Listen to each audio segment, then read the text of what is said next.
Okay, so we were talking about a specific phobia, जिसमें क्या होता है कि patients are aware of the fact कि yes their fear is excessive, it is irrational, but they feel that they have no control over it. ठीक है, यहाँ पर आता है ट्रीटमेंट, कि जब हम फोबिया के ट्रीटमेंट की बात करते हैं, तो we have to help the client gain a sense of control over their thoughts and feelings। ठीक है, और वो कैसे होगा? when they feel that they can manage it। ठीक है, हम उनको कुछ ऐसी टेक्निक्स, कुछ ऐसी कोपिंग स्ट्रैटेजीज, कुछ ऐसे स्किल्स सिखाएंगे जिसमें they feel like they have more control over the situation. क्योंकि बात बहुत सिंपल सी है कि we can not control external environment. ठीक है, एक्सटर्नल इवेंट्स को हम कंट्रोल नहीं कर सकते।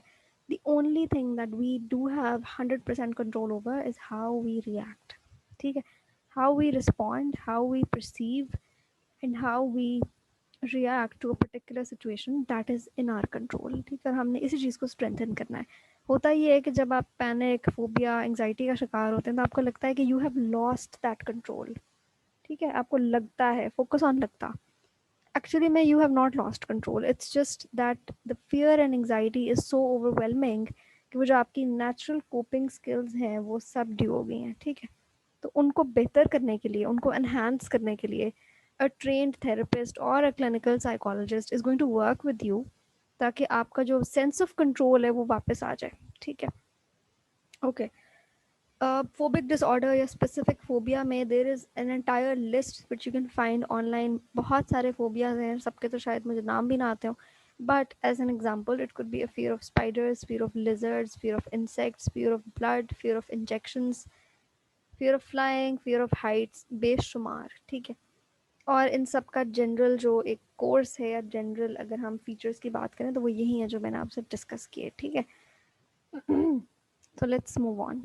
अच्छा, होता यही है कि वो ओवरकम नहीं कर सकते उसको, उनको लग रहा होता है कि we can't control it, and it causes so much of distress कि वो उधर जाना ही छोड़ देते हैं। ठीक है, लाइक फॉर एग्जांपल किसी को अगर एलिवेटर से फोबिया, लिफ्ट से फोबिया है, तो वो कभी ट्रैवल ही नहीं करेगा उसमें। ठीक है, वो कहेगा नहीं मैं सीढ़ियों से चला जाऊँगा, मैं लिफ्ट नहीं यूज़ करनी। सो ये अवॉइडेंस है, इसको हमें ब्रेक करना है। अभी हम ट्रीटमेंट में बात करेंगे। ठीक है, अच्छा, इस तरह के सवाल में अगर आता है ना कि give an account of anxiety disorders, तो अगर आपके पास वक्त है and if you can manage your time, तो बहुत बेहतर है कि आप एक एक डिसऑर्डर मेंशन करें और उसका ट्रीटमेंट मेंशन कर दें। ठीक है, अगर आपने इतनी इन डेप्थ स्टडी की हुई है, if you can manage it, otherwise आप इकट्ठा भी कर दें, दैट इज़ ऑल्सो फाइन।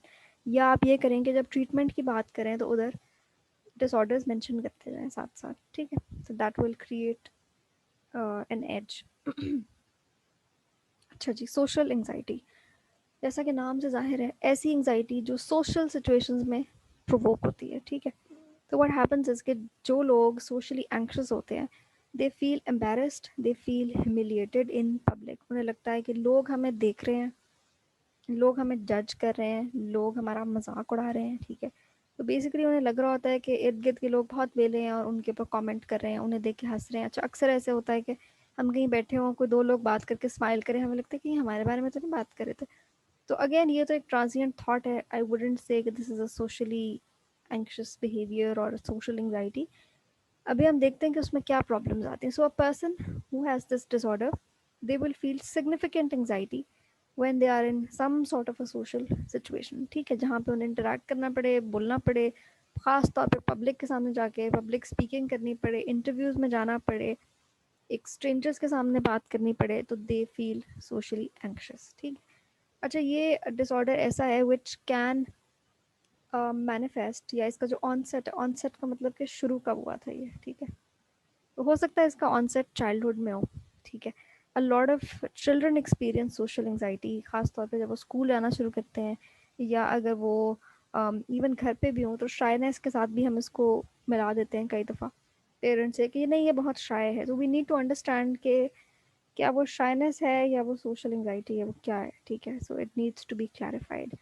अच्छा, अब जब लोग जिन इस डिसऑर्डर के साथ होते हैं वो उस जगह पे जाना छोड़ देंगे, पसंद नहीं करेंगे, they will avoid, just like जो फोबिक डिसऑर्डर के साथ हैं, they will try to avoid जहाँ उनको अपना फोबिया फेस करना पड़े। ठीक है, but we all know that avoidance is not the solution. Escape करना सोल्यूशन नहीं है। ठीक है, टेम्पररी हल हो सकता है, लेकिन चीज़ों से भागना इज़ नॉट प्रोडक्टिव, ठीक है। अच्छा, अम, इन लोगों को ये भी होता है कि अगर हम किसी के सामने बात करेंगे तो वो हमें नोट कर रहे हैं, और हम कोई गलती कर देंगे तो शायद वो बहुत बड़ी हो जाएगी। हालांकि अगर आप किसी ऑडियंस के सामने बोल रहे हैं, एंड इफ़ यू स्टटर, और if you forget a word, if you miss spell a word, तो शायद लोग इतना नोटिस नहीं करते, ठीक है। और वो अगर करते भी हैं तो वो उस सिटिंग के बाद भूल जाते हैं, most probably, in most cases. लेकिन जो बंदा जिसको सोशल एंग्जाइटी है, वो इस बारे में सोच सोच के इतना परेशान हो जाएगा कि वो उन जगहों पे जाना ही छोड़ देगा। सो यू गेटिंग इट कि इसकी जो इंटेंसिटी है वो कितनी ज़्यादा है। अच्छा जी, अगेन लास्ट लाइन बहुत इंपॉर्टेंट है। It causes problem with daily functioning. अगर एक आध बार आपको कभी ऐसा महसूस हुआ है तो I wouldn't say this is social anxiety. It is only a disorder if it is causing trouble in your daily functioning and it has a particular duration, ठीक है। इसीलिए most disorders have a 6 month period कि 6 महीने तक अगर आपको ये symptoms आते रहे तो फिर हम कहेंगे कि अच्छा ये कोई disorder है, ठीक है। क्योंकि एक आध बार हो जाना that is not significant enough, ठीक है। अच्छा जी, separation anxiety disorder as the name suggests, इसमें क्या होता है कि a person they fear being away from their loved ones, ठीक है। they fear कि अगर हम अपने लव वन से दूर चले जाएंगे तो पता नहीं क्या हो जाएगा। अगेन इसमें कैटास्ट्रोफाइजिंग बहुत होती है कि यू फील कि something bad is going to happen. अगर घर वाले घर से दूर हैं तो आपको उनके बारे में फ़िक्र होगी, अगर आप उनसे दूर हैं तो आपको ये फ़िक्र होगी कि पता नहीं वो किस हाल में है, ठीक है। सो इसमें the person does not want to leave home, he doesn't want to part from his or her loved ones. अच्छा, इसमें ज़रूरी बात है कि ये समझने की कि कुछ चीज़ें होती हैं डेवलपमेंटली अप्रोप्रिएट, कुछ चीज़ें होती हैं डेवलपमेंटली इनअप्रोप्रिएट, ठीक है। अब डेवलपमेंटली अप्रोप्रिएट चीज़ क्या होती है कि एक छोटा बच्चा है अराउंड 8 मंथ्स 9 मंथ्स का, वो अगर अपनी माँ के दूर जाने पर रोता है, चीखता है और किसी और से नहीं बहलता, तो that is normal, developmentally appropriate है, ठीक है। तो यहाँ पे नॉर्मल एब नॉर्मल की डेफिनेशन बड़ी स्विच होती हुई नजर आएगी आपको कि वही चीज़ अगर एक टीनेजर कर रहा है तो हम कहेंगे दिस इज़ नॉट अप्रोप्रिएट, किस तरह बच्चों वाली हरकतें कर रहा है, ठीक है। तो यहाँ पर एक डिफरेंस आ जाता है कि क्या चीज़ जो है वो सोशली डेवलपमेंटली अप्रोप्रिएट है और क्या चीज़ नहीं है। सो नॉर्मली बच्चों में सेपरेशन एंग्जाइटी मैनिफेस्ट होती है अराउंड 9 मंथ्स से लेके 3 साल तक, ठीक है। ये फ्रीक्वेंटली होती रहती है, कभी वो ठीक हो जाते हैं, फिर हो जाती है, स्कूल जाते हैं, और अक्सर बच्चे घर वालों के सामने ठीक होते हैं, कोई आउटसाइडर आ जाए, कोई गेस्ट आ जाए तो they start feeling separation anxiety, ठीक है। अपनी मदर के पीछे छुप रहे होंगे और सामने नहीं आएंगे, ठीक है। और दे विल इसके अंदर सोशल एंग्जाइटी भी आ सकती है बच्चों में, और सेपरेशन एंग्जाइटी भी, इट कैन अकर टुगेदर, ठीक है। कोमॉर्बिड भी हो सकती हैं ये। अच्छा, तो अब अगर एक बच्चा सेपरेशन एंग्जाइटी के साथ आ रहा है तो हम यहाँ पर देखेंगे कि इज़ दैट डेवलपमेंटली अप्रोप्रिएट और नॉट। तो इसमें एज और डेवलपमेंटल लेवल बहुत ज़रूरी है। अच्छा, so now we're talking about individuals who are beyond that age, who are not infants, who are not toddlers, ठीक है। अच्छा, फिर क्या होता है इसमें कि यू फील कि अगर आप उनसे दूर होंगे तो उनको कोई नुकसान पहुंच जाएगा, उनको वो कोई बीमार हो जाएंगे, वो गुम हो जाएंगे, उनको कोई किडनैप कर लेगा, उनके साथ कोई हादसा पेश आ जाएगा, ठीक है। इस तरह की बातें अगर आपके जहन में आती हैं with a loss of a separation, sorry, with the separation of a loved one, तो that means कि you have separation anxiety disorder, ठीक है। अच्छा, ये सारी वही बातें नीचे लिखी हुई हैं कि यू फियर कि उनके साथ कोई अनफॉर्चुनेट इवेंट ना हो जाए, वो गुम ना हो जाए, ठीक है। And that is why you refuse to leave the house और you refuse to go anywhere. Adults में इसकी मैनिफेस्टेशन जो है वो हो सकती है if you are moving out, if you are seeking a job, if you are getting married, कोई भी इस तरह की सिचुएशन जहाँ पे you have to be away from your home and your loved ones, that can be a trigger for you, ठीक है। इसमें भी फिजिकल सिम्टम्स आ सकते हैं, for example experiencing dizziness, nausea, जब आपकी जो अटैचमेंट फिगर है उसके साथ आप अलग हो रहे हैं, ठीक है। या फिर इवन आप सोच भी रहे हैं अलग होने का। और इसमें जो लोग हैं जो एक्सपीरियंस करते हैं, they also experience fearful dreams या नाइटमेयर्स कि जी ऐसा हो रहा है, कुछ गलत हो रहा है, कुछ बुरा हो जाएगा, ठीक है, ये बातें। अच्छा जी, ये सारी कहानी थी हमारे एंग्जाइटी डिसऑर्डर्स की। We went over them very briefly because मैं आपका बहुत ज़्यादा टाइम नहीं लेना चाहती, it's already an hour past, और हम इसको अब वाइंड अप करते हैं। सो ये एक टेबल में मैंने सारी चीज़ें मेंशन कर दी हैं, वट एवर वी डिस्कस्ड, ठीक है। उसकी एक ब्रीफ एक्सप्लेनेशन मैंने दे दी है, ताकि अगर आपने रिवीजन करनी है या बिल फर्स्ट एग्ज़ाम से पहले अगर आपने you just want to take a glimpse or a glance, because आपके पास टाइम नहीं है, क्योंकि पेपर्स जब सर पर होते हैं तो you just need little chits of information, ठीक है। आप बहुत ज़्यादा मोटी मोटी किताबें और नोट्स नहीं पढ़ सकते। सो आई वुड हाईली इनकरेज कि जब आप नोट्स बना रहे हैं या कोई टॉपिक पढ़ रहे हैं तो इस तरह एक चार्ट बना लिया करें, ठीक है। इधर आपने उसकी टाइप्स लिख ली, आगे आपने डिस्क्रिप्शन लिख ली, डिफरेंस लिख लिया, ताकि आपको याद रहें वो चीज़ें, ठीक है। तो यहाँ पे इस टेबल में इट हैज़ बिन समराइज्ड। आप इसकी रिवीजन ऐसे भी कर सकते हैं कि जो ये फर्स्ट कॉलम है, टाइप ऑफ एंजाइटी डिसऑर्डर, इसको आप कवर कर दें। डिस्क्रिप्शन पढ़ के खुद से गेस करने की कोशिश करें कि जी ये कौन सा है, ये वाला कौन सा है, ताकि आपके कॉन्सेप्ट्स क्लियर हों, ठीक है। अच्छा जी, आगे चलते हैं। Let's talk about treatment models. अच्छा, सबसे पहली चीज़ अगर ट्रीटमेंट मॉडल्स पे सवाल आता है तो मेक अ फ्लो चार्ट और make a sort of a diagram, जिसमें आपने बताना है कि जी ये हैं बेसिक मॉडल्स ट्रीटमेंट के, फिर आगे इनकी एक्सप्लेनेशन है, ठीक है। अच्छा, पहला जो मॉडल है that is the pharmacological model, जिसमें हम मेडिकेशन इस्तेमाल करते हैं, ठीक है। जनरली जो साइकाइट्रिस्ट हैं who are trained in medication, who are doctors, ठीक है, वो एमबीबीएस करके आए हुए हैं, तो उनके पास ये लाइसेंस है टू प्रिस्क्राइब मेडिकेशन। हमारे मुल्क में क्योंकि बहुत ज़्यादा ये चीज़ें एडवांस नहीं हैं, बाहर के मुल्क में साइकोलॉजिस्ट भी ट्रेंड होते हैं टू प्रिस्क्राइब मेडिकेशन, ठीक है। हमारे मुल्क में थोड़ा सा ये है कि नहीं जी, साइकाइट्रिस्ट का अलग काम है, साइकोलॉजिस्ट का अलग काम है। ऑल्दो जो वेस्ट का मॉडल है उसमें ऐसा नहीं है, चीज़ें बहुत they work in conjunction with each other, ठीक है। अच्छा, तो पहली चीज़ ये कि कुछ एंटी डिप्रेसेंट्स प्रिस्क्राइब की जाती हैं एंग्जाइटी को रिड्यूस करने के लिए, ठीक है। और कुछ दवाइयाँ हैं जिनको हम कहते हैं बेंजोडाइजापीन्स। ये क्या करती हैं, ये basically they work on elevating the symptoms जो कि पैनिक के साथ एसोसिएटेड हैं, ठीक है, या फोबिया के साथ एसोसिएटेड हैं। इसी तरह कुछ बीटा ब्लॉकर्स हैं, ये भी यूज़ होते हैं। They are use introducing the physical symptoms. हमने कहा ना कि सोमैटिक फीचर्स भी होते हैं एंग्जाइटी के, तो उनको कम करने के लिए भी इनको हम यूज़ करते हैं। But as you know and as I mentioned कि एंग्जाइटी को हमने कहा था कि ये हमारी बॉडी में भी शो होती है और माइंड में भी शो होती है। तो बॉडी में जो एंग्जाइटी है उसके लिए तो ठीक है, we have used some medication, but what about the thoughts. तो जो हमारी कॉग्निशन है उसको हमने कैसे ट्रीट करना है, तो उसके लिए कुछ साइकोथेरेप्यूटिक टेक्निक्स है, उनको हम देख लेते हैं। The first one is behaviour therapy technique. अब क्योंकि हमने उस तरह से हम कोर्स की फ्लो नहीं चल रहा कि हमने पहले मॉडल्स पढ़े हों तो हमें ये बातें समझ में आए, but it's completely fine. Just for the sake of explaining हम इसको देख लेते हैं। तो बिहेवियर थेरेपी में क्या होता है कि you are trying to work on the behaviour of the individual. Behaviour क्या होता है, कोई भी ऐसी चीज़ जो हम ओवरटली देख सकते हैं, ऑब्जर्व कर सकते हैं, ठीक है। तो हमने बिहेवियर को कैसे बेहतर करना है कि वो उस बंदे का उस एंक्शस सिचुएशन में जो बिहेवियर होता है, मैंने क्या कहा था कि वो लोग अवॉइड करते हैं, एस्केप करते हैं, ठीक है, उसको बेहतर करना है हमने। तो हम ये नहीं करेंगे कि हम उन्हें डंडे मार के कहेंगे नहीं भाई तुम यहीं खड़े रहो और जब तक तुम्हारा फियर नहीं ख़त्म होता। We have to sort of enable them to cope better in that situation, ठीक है। इसकी दो बहुत ही मशहूर टेक्निक्स है, exposure and the systematic desensitisation, ठीक है।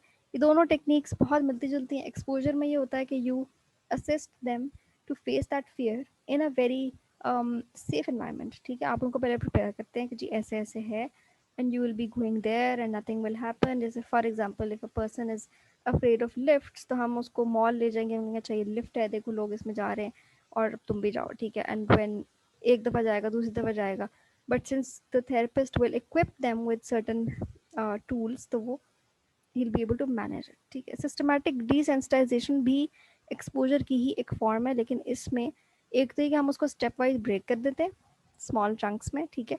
कि अच्छा आज जो है वो सिर्फ तुम सांप की तस्वीर देख लो, ठीक है, कल जो है वो तुम इसकी एक वीडियो देखना, और उसके बाद जो एग्जांपल दे रही हूँ कि उसके बाद you can see it from a distance and then maybe you can hold it in your hand, ठीक है। तो इस तरह से हम सिस्टमेटिकली उसको डिसेंसिटाइज करते हैं, उसकी जो excessive feeling of negativity attach हो गई है उस पर्टिकुलर ऑब्जेक्ट के साथ, उसको हम आहिस्ता आहिस्ता ब्रेक करते हैं।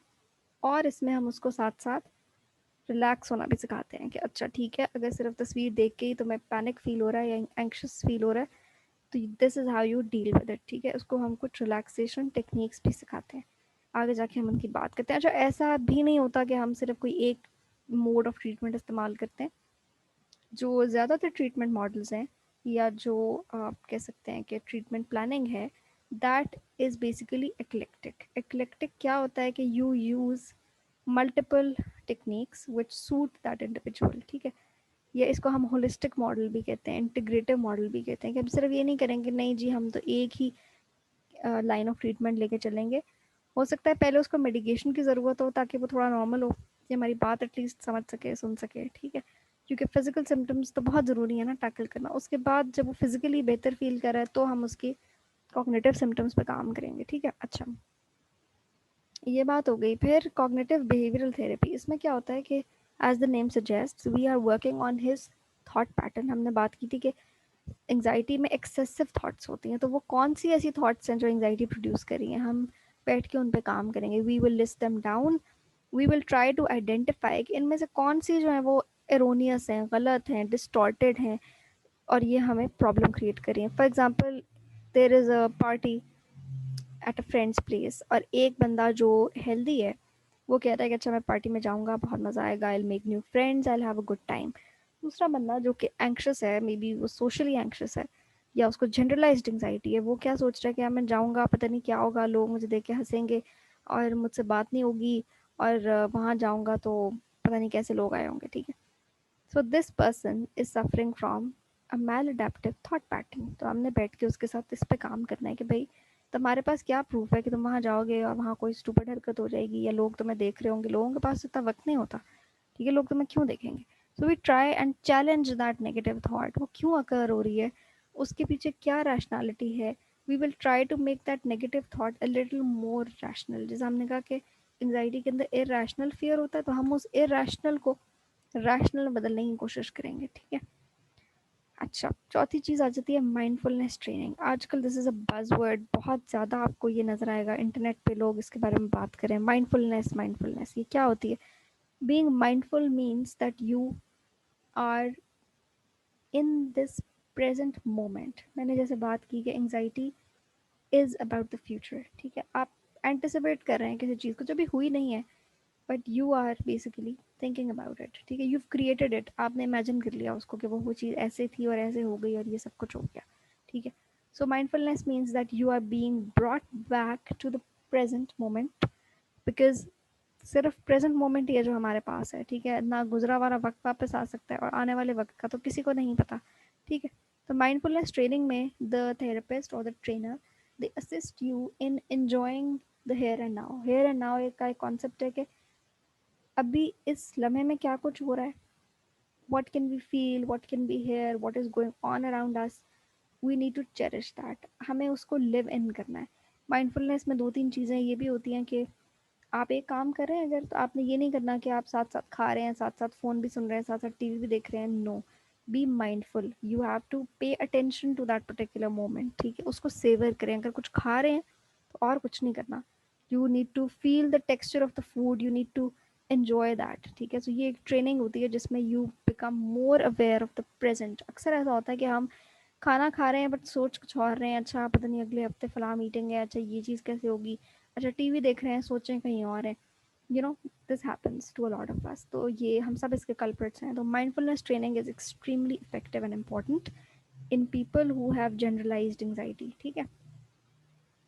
अच्छा, ऊपर हमने जो बात की थी ना सिस्टमैटिक डिसेंसिटाइजेशन की, this is more frequently used with phobic disorder, ठीक है। किसी एक चीज़ का फोबिया, आप उसको लेके उस पर काम करते हैं।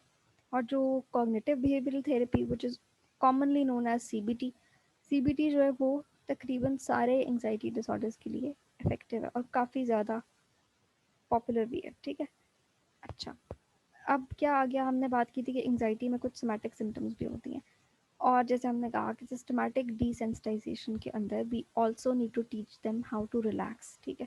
तो इसमें एक टेक्निक होती है that is called progressive muscle relaxation. Progressive का मतलब ये है कि we are moving from one part to another, we are progressing slowly, और उसमें आप ना एक एक बॉडी पार्ट, एक एक बॉडी मसल को यू आर रिलैक्सिंग इट, ठीक है। फिर आप उसको टेंस करते हैं, फिर रिलैक्स, टेंस, रिलैक्स करते करते you feel like your entire body is totally completely at rest, और आपको लिटरली ये फील होता है कि यू हैव नो वेट, ठीक है। Although you are sitting on a chair but you feel like you are weightless, आप इतना खुद को रिलैक्स कर देते हैं। और ये आप खुद भी कर सकते हैं if you are if you learn it from a therapist, या फिर ये आपको कोई ट्रेनर या थेरेपिस्ट करवा भी सकता है, ठीक है। So it it can be guided और it can be part of your self help. जैसे आप गए हैं आप ट्रीटमेंट के लिए, तो आपने एक दो दफ़ा ये सीख ली, उसके बाद आप घर आके खुद कर सकते हैं, ठीक है। इसी तरह इसके साथ साथ डीप ब्रीदिंग भी होती है। बेसिकली कॉन्सेप्ट ये है कि मैं आपको बिल्कुल समराइज़ करके बताऊँ कि हमारी जो बॉडी है that is designed in this way कि या वो रिलैक्स रह सकती है या वो टेंस रह सकती है। एक वक्त में दोनों काम नहीं हो सकते। लाइक यू नो कि हमारी बॉडी में एक सिंपैथेटिक सिस्टम है, एक पैरासिम्पैथेटिक है, ठीक है। तो एक एक्टिवेट करता है बॉडी को फॉर अ स्ट्रेस रिस्पॉन्स, एक उसको काम डाउन करता है। तो दोनों में से एक एक्टिवेट होगा, दोनों इकट्ठे एक्टिवेट नहीं हो सकते। इसका मतलब ये हुआ कि अगर आप टेंस हैं, एंक्शस हैं, पैनिक फील करें, and if you start to train yourself to become relaxed on cue, ठीक है, यानी आप अपने आप को ट्रेन कर दें कि अच्छा मैं बैठ के सुकून से आई विल डीप ब्रीदिंग मैं करूँगा, ठीक है, फॉर अबाउट 15-20 मिनट्स। ये नहीं कि बस 2 सांसें ली और उठ गए, no, that won't work. Distractions आपने मिनिमाइज़ करनी है, प्रॉपर एक माहौल क्रिएट करना है, सुकून से एक जगह पे बैठना है, and then you practise deep breathing. तो आपकी body will get the signal कि अच्छा भाई अब डेंजर चला गया, अब रिलैक्स हो जाओ, ठीक है, क्योंकि माइंड बॉडी कनेक्शन है ना। तो उसकी वजह से your symptoms will reduce and naturally your body will start to feel better, ठीक है। अच्छा जी, तो ये इसके पीछे मंतक थी। आखिरी चीज़, which is not exactly part of psychotherapy, लेकिन अगेन ये एक बहुत पॉपुलर ट्रीटमेंट आजकल इन है, इन थिंग, और आप इसको ऑल्टरनेटिव मेडिसिन में लिख सकते हैं या ऑल्टरनेटिव ट्रीटमेंट में लिख सकते हैं, एडिशनल एक, अगर आपके पास वक्त है पेपर में। तो दैट इज़ एरोमा थेरेपी। इसमें क्या होता है कि there are certain essential oils, ठीक है, जो कि कुछ हर्ब से बनते हैं, ठीक है, जैसे लेवेंडर है, कैमोमाइल है। इनकी properties they are known to help relieve the symptoms of anxiety, ठीक है। अब इनके क्या यूजेस हो सकते हैं, आप ये ऑयल्स लेके you can massage your body with them, you can massage your head, your neck, your shoulders, ताकि ये आपके बॉडी में पेनिट्रेट करें and they give that healing properties, ठीक है। इसी तरह you can light them up in a may be a scented candle, ठीक है, जिससे वो इनकी जो एरोमा है वो आप उसमें ब्रीद इन करें। और you can use them in your bath bath water के अंदर, या आप इससे शावर ले सकते हैं, you can your entire body will feel relaxed. तो ये कुछ तरीके हैं, कुछ बहुत ही डाइवर्स किस्म की ट्रीटमेंट मॉडल्स हैं जिन पे हमने बहुत जल्दी जल्दी बात की है।